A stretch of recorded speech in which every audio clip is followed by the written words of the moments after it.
Today's message has the most energy I have channeled since starting this YouTube channel. What is it, 5 months ago? When I first started, there was like waves of emotional energy from the collective. And I think maybe that's why I found so many of you so soon.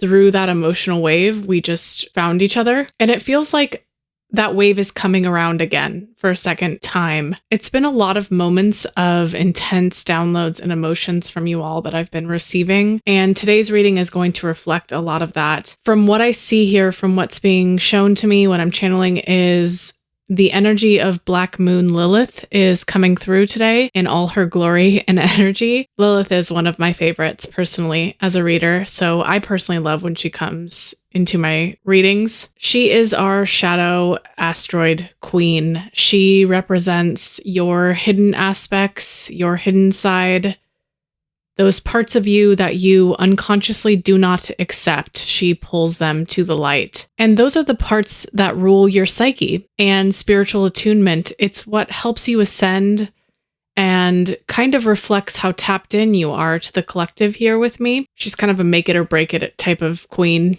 Along with her today, she's bringing some sort of really strong attachment that lingers in the collective energy. She is holding what looks like either a relationship that pulls at some of you or really strong familial and ancestral wounds that need to be acknowledged. So kind of a deep reading here today. It also looks like this feeling of belonging is coming through really strongly. This could be like general belonging for your shape of uniqueness. It could be that you just like think and act differently. You feel different things. You respond differently. Whatever that different looks like for you here, Lilith is holding it for me today. So today's reading comes with really deep energy, really shadow aspect type of energy, and it might be too intense for some of you. It could also be showing me today that this is a reading for someone who does feel deeper than most, and I kind of see rejection of that trait early on as it's a problem of some kind. You could be told a lot that you're overly emotional or that it's a you problem in how sensitive you are, things like that. I really think this reading is going to narrow in on shadow aspects. And to know if this reading is your reading is if you are the type that looks at your shadow. And you'll know if you are based on one simple fact is life just won't be and isn't as simple for you as others if you are looking at your shadow aspects more than others who don't. Like people who don't sit with their shadows and their truths, they live in what is more comfortable and more effortless. So Lilith today is calling forward those in the collective who definitely do sit with the discomfort of their shadow aspects, of their truths. And as a result, it's just not as easy. It's not as comfortable. And you'll notice that contrast. You'll see it. It's not a choice. It's a soul path. Your soul picked the discomfort of sitting in these shadow aspects and facing them and not avoiding them like others might. So if that sounds like you, baby, buckle up. This is your message. This is going to be one of those types of readings where it's going to hit you with a lot of random resonance, I think, or it will just feel really random. I want to say to try not to take the specifics that come out in this reading too literal if it doesn't literally resonate with you. There's a lot of specifics here, but I think the main resonance that you should go with is the Lilith energy embodiment rather than the specifics that come out. If the specifics do resonate with you, that's just an extra nudge, I think, but don't take them too literally, because there's going to be a few here. The first random thing that is coming through is backing into parking spaces. This has a strong emotion attached to it. I am not saying that lightly. And it goes both ways here. Like you absolutely loathe that behavior when you see it, or you feel strongly about how this behavior benefits everybody and are confirming this type of behavior is positive, it's beneficial in some way. It's self-serving or it's generally serving. There's definitely a strong attachment to either side here. I'm not going to confirm or deny what I feel about this behavior. I'm just a reader, Maybe I'll bring that up at the end in Salt Talks, but the focus is on you guys here. I'm going to have to leave some of the details about this in the description because it is really specific. I see multiple energies kind of forming around this. So always check out my novels, the dissertations, and the descriptions that I write for you. That's just so you don't feel you have to hear it all correctly the first time. It'll always be there for you. So what this is showing me is interesting. There's two sides to this. For those who absolutely loathe and despise this behavior, this literal action of backing into parking spots, whatever your thoughts, feelings, opinions are on it, I see this mirroring Lilith here. It's calling on your shadow aspects, your uniqueness as a soul. When you see someone doing this action, they first of all, are doing something different than the conventional way, right? Backing into a parking spot is not what we are taught. They are going out of the ordinary and going out of their way to be different, to do something different, to do something backwards, literally. And what it's showing you through this reaction is your frequency of recognition. You are being recognized in that moment energetically. You are seeing yourself. You're seeing something about you in this behavior. And that's why it's pulling out such a reaction from you, if it is. And there's a call here to see that reaction as what looks like an embodiment of your uniqueness, of your specialness, of the ways in which you are backwards. There's something you do that mirrors this, that's outside of the norm, that's outside of what people expect. It doesn't literally have to be backing into a space. It could be showing through different parts of your life. But there is a call to find more acceptance around whatever it is you're doing that is backwards through this behavior, through this reaction. So it's not about whether or not this logically makes sense, whether or not backing into a spot is right or wrong. It is about you and something you do that is backwards, something that you do that's important to your life path that you haven't fully integrated or accepted, and it's being shown to you through this silly little action. For those of you who are standing by this, those of you who do back into parking spots, those of you who see it in a way that helps others, that helps you, I don't know what the reasoning is for it, but the message for your side is you're kind of rejecting what looks like norms more than necessary. This could be a call to look more closely at the ways in which you're rejecting conventional normals, the ways in which you're rejecting how things are always done. And I'm not one to push for coloring inside the box. If any of you have been here long enough, you know I love that people don't conform. But it kind of seems like there's a resistance here as an over response for you. There's kind of like a call to balance, more conformity with strategic outside of the box thinking. It's not an all or nothing approach. There's balance here, and doing too many things outside of the box can actually deplete you. And so some conformity is necessary. And that's the message that's coming through very strongly for this side. It kind of feels like I can't get to the message or what feels like the main message because random things keep popping up for me. And I think through that, Spirit's asking me to not deter and to keep the random threads a part of the central message. I'm not sure of the exact reason, but I'm going with it. We're just doing it the way it's being shown to me. So there's what looks like a very odd and random note here about smirking.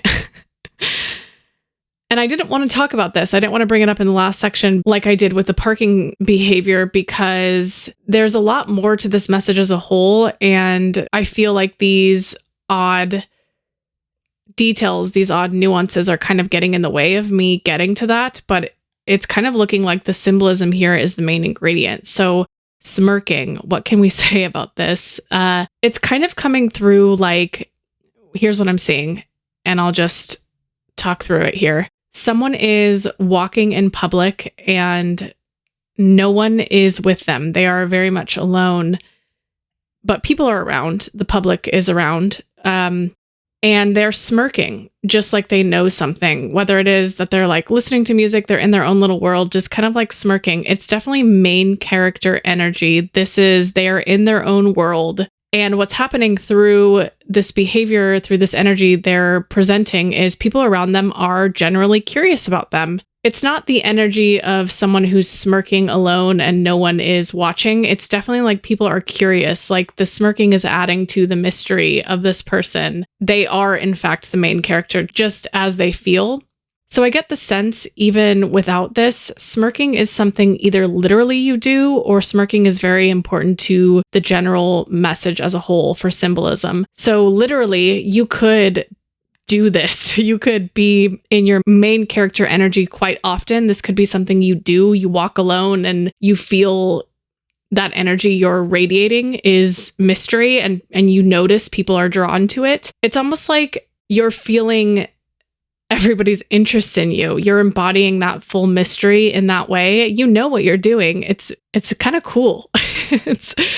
But no one else in what I'm seeing here is smirking. This is a distinct energy about you specifically. This can't be replicated, and you know this. You're aware of it. You know what you're doing. Another literal way in which this could show up is there's an attachment energy here with you. This isn't something you do. This is something they did literally. But what I see for the symbolism of the smirk, if literal is just not resonating with you, is it's a symbolism for Lilith, who's holding this wound of being half seen. And that's how it's showing the illumination. And I'll get into that because half seen energy is very specific and it's going to need some explanation. But if it's not literal, I see it being a figurative representation of the main message here. So these silly little odd things are actually important to the main theme here. There's what looks like a lot of energy in this reading about this being half seen, this wound of not being fully seen. And it's coming through with this smirk, this half smile.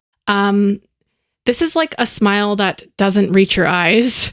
It is mysterious. It is alluring. It's kind of sexy. I don't know. But it's not your full depth. It's not your full picture. It is not your pain. It is not your shadow. It is not all of you. And I can say that because I can see both parts here. I can see the sexy, mysterious part of you that others are interested in, that others are curious in when you're walking in these physical spaces alone with no one around you, and you feel that people are interested in the smirks. But I also see your lineage. I see your ancestral wounds. I see your soul path, and I see your karma that this smirk doesn't even fully embody. So I think the message for the smirking energy here is through this attachment, through this lingering energy, whatever it may be for you, something keeps popping back up. This doesn't have to be love. This could be anything, any sort of connection, an old job. There's something lingering here, and it's being presented through this half-seen wound that's dominating your shadow aspects, from what I can see, and it's leaking into everything. The Lilith domination of this reading is so powerful because she's holding this wound in all the symbolism she's showing me. What I see here is these attachments that are pulling at you, that you can't seem to let go of. It's being pulled at you specifically through this wound thread. That's why it holds such a strong pull on you. It's through that specific shadow aspect of not being fully seen that is the grip it holds on you. And the wound wants to be acknowledged here through these connections. These connections, or this person basically met you at what looks like a smirk only type of energy. They sometimes showed you glimpses of what looks like I see you, but those glimpses were not all the time. They were not consistent. They were inconsistent. And so what this did is, and why this holds this grip on you, is it acted like a drug to this wound who wants to be fully seen, but is only being partially and halfway met. This looks like in real life, without all the buzzwords, is occasionally saying things that really deeply resonate with you. Like, for example, this person could make you feel like they see you through their words, through their actions. They made you feel like, I see you, I see that you're different. And in certain ways, you felt those words, you felt those actions. They do see that I'm different. They can see the full parts of me. And those full parts of you, people really often miss. And that's why it hits different, is it embodies that smirk energy because they know something that's a secret. They're mysterious. Something that others don't even pay close attention to. People are noticing the smirk. It's a small little subtle thing, right? And you saw and felt that they noticed that small little subtle thing that no one else can see. Where this becomes something that keeps pulling you in is a connection through ancestral ties of being half seen. And that's why this reading is just like energetically potent. It's like ridiculously strong. In past lives, you could have really struggled with being half seen, this karma of not being fully seen for your uniqueness, for your real shape. If it's a present type of thing, the ancestral wound here is through your caregivers in this lifetime. It kind of looks like a child, like you as a child, who never got full recognition for what you did, who were never quite understood all the way, just sometimes. It's like inconsistent energy. And so what this does to you in a current day sense is the adult you, the you now, is addicted to partial recognition that might eventually become full recognition. It's like that anticipation loop that I talk to you guys about a lot. What I'm really saying here is the addiction that you feel through this person, through these connections that are lingering, are attached, or that they are hard to let go of, they're hard to move on from, there's an obsession, whatever it looks like for you that lingers, it's really radiating this shadow aspect, this wound you carry through past lives, through trying to be fully seen somewhere and only getting that partial glimpse of it. In other words, you're really addicted to those who half see you because you're hoping it will eventually turn whole. And what I can see from this connection is the purpose, the reason it came in, wasn't to like tempt you or drag you along. It was more of a bridge space. They were more of a bridge type of archetype for you. And a bridge has to exist because you don't go from not being seen at all in any way, shape, or form to being fully seen. You need a step in between. You need an archetype that sees you a little bit, but not fully. And so it's really important you understand that energy just doesn't go from 0 to 100. It goes from a little bridge. It goes from a partial half step. And so this bridge connection is important. It gives you an important thing of seeing half recognition, seeing what recognition looks like sometimes in glimpses. And I think the reason these half-seen connections take so long to move on from is because they keep you in that loop of anticipation that one day it might turn whole, you might get the full thing. When a majority of the time, it's really just an archetype. It's showing you little glimpses of the energy of being seen at all from a place of never being seen. And so Spirit wants you today to see this bridge for what it is, see the archetype, but it's not a message saying that the bridge will never turn whole. There are instances where they do turn whole, but that's not the point. You shouldn't be looking for that answer, will this bridge ever turn whole? I think the message is saying, forget about whether or not this bridge is half or whole or what it will turn into. It's saying, look at what this is right now, not what this could be later. Look at what it is opening up inside of you. Look at what wound is coming through that has the biggest grip on you.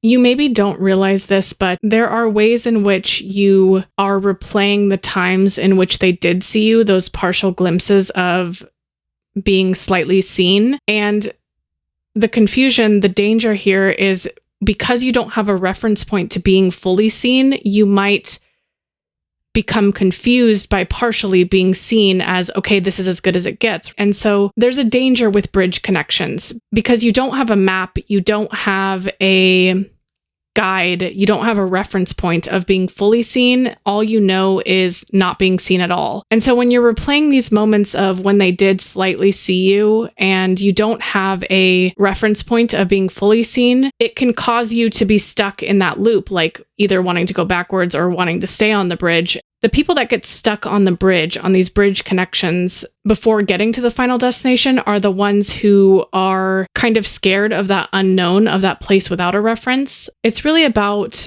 not having a reference point to what being fully seen really looks like. And so I suppose this is a very layered, this is a deep message. It's really emphasizing this half-seen wound that you carry ancestrally and wounds that kind of distorted your perspective here. And it'll be your main obstacle in this lifetime of not having that map, not having that reference point of what it looks like to be fully seen, but being in this bridge space of growing anyway. It's kind of like being born without a reference of something, but knowing deep down that the experiences weren't right because you're meant to evolve and you're meant to break those ancestral wounds that tie in this lifetime. And so it's asking you to kind of trust that inner knowing, that soul's experience, more than a reference point, more than a guide you are certain about. And that's why staying on the bridge is sometimes less scary than walking forward, because staying on the bridge is what you've seen, and it's better than not being met at all. Walking forward without a map or compass is kind of like giving up the little good in which you've seen so far. But just know that facing these wounds head on and being in the middle of the bridge is a step that a lot of people don't even take at all. And that's why this lifetime is so uncertain, it's so painful, is it's because you're taking that first step. You are evolving, you're facing your wounds in this lifetime, you're seeing a little bit, but not the full thing, and your compass is guiding you to the full thing. And so there's going to be like a lot of friction before you get the full thing. It is a lot more comfortable to just stay in connections that never see you, to stay on the bridge. And although this whole situation is really uncomfortable, it's really painful, it's also showing you that you're moving forward. You don't see yet, but this type of bridge connection, this type of archetype, whether or not they fully see you is kind of irrelevant. What is important here is they are helping to guide you energetically to sniff out, to understand what even a little bit of being seen feels like, to get that fully in the future. Is like you're recognizing what that pattern looks like, what that energy smells like, what it kind of resembles. It's helping guide your soul to that full thing that you know is right. It's just a matter of trusting that those partial connections are not right, and really sticking to that inner knowing that there is more out there.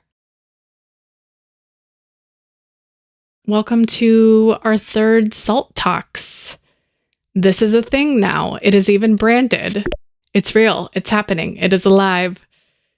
It started as a funny joke where I found and resonated with a comment that basically threw my world upside down as I know it. And I had it in my head for some reason to be structured and to give you guys the salt rules of the land and how to comment and how I can channel for you better and all of that structured goodness. But the comment was basically like, what about if we just chilled instead? And so here we are just chilling instead.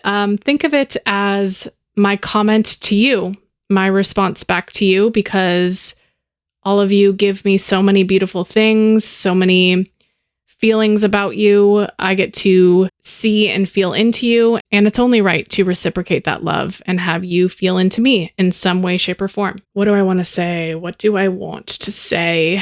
I always get nervous recording these because I'm kind of worried I'm just going to sit here in silence without anything coming out. Like my brain will just like reboot from the pressure to be chill. It will be very unchill. Normally I have cards, I have something in front of me guiding me, and here is it's just me.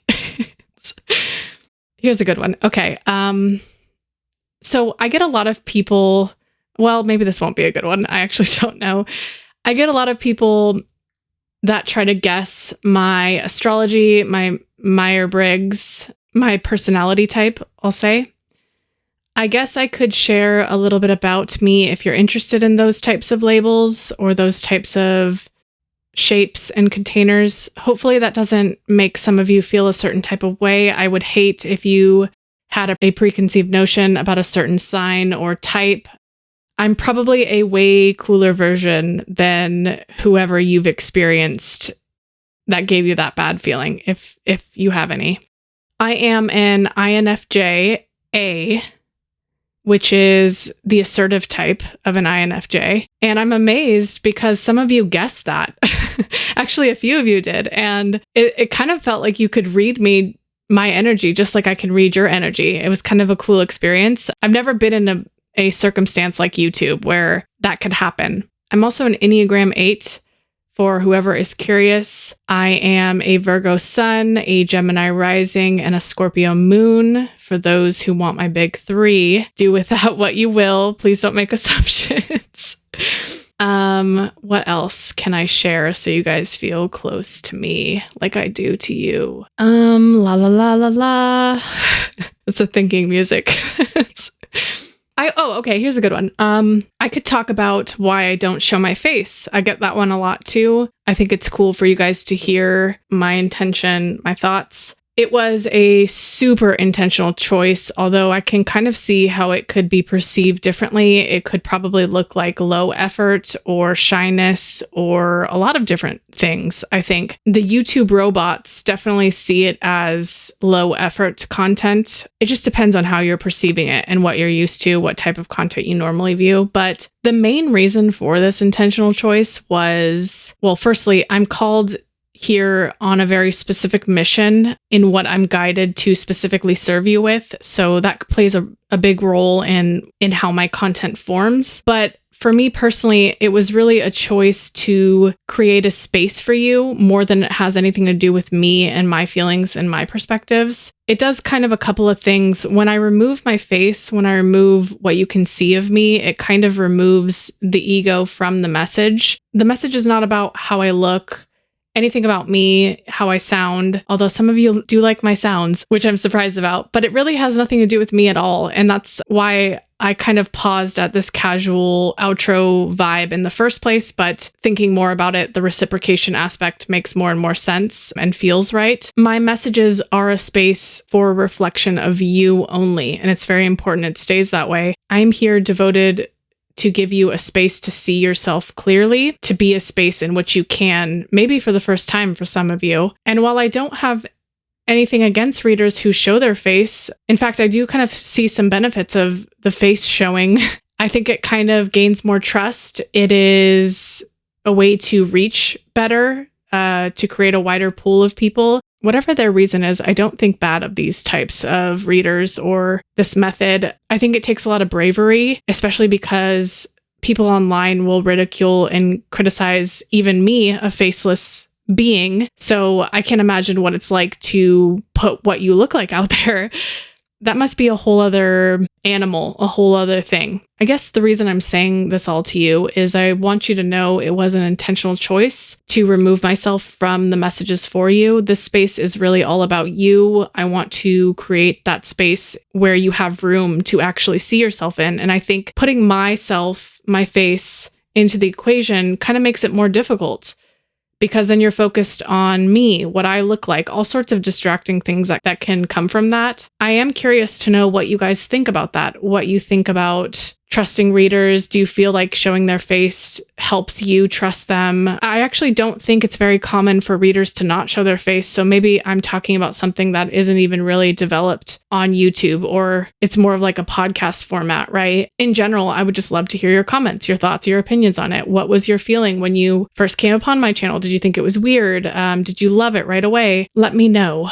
Also, everyone, as you know, please keep leaving comments, keep energetically nudging me. As I mentioned in this reading, there is a big second emotional wave kind of hitting what I'm channeling, what I'm getting downloads of. So keep pinging me through this wave. For those who are new here, this is the way in which I channel more efficiently.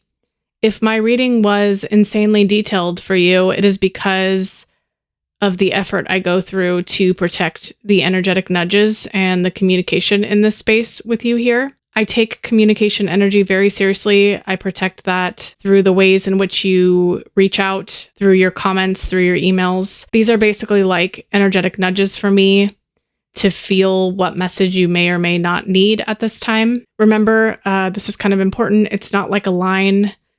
A lot of you are kind of pinging me about me not resonating with you anymore. It's not serving some first and then others. It's about timing. Sometimes it's not time to hear your message. It really has nothing to do with the strength in which I feel your energy. I really may feel you very strongly. It's just not the right time. It's all about divine timing and when the message needs to go out. This goes without saying, but I won't ever not tell you that I love you so much. And cheers, friends.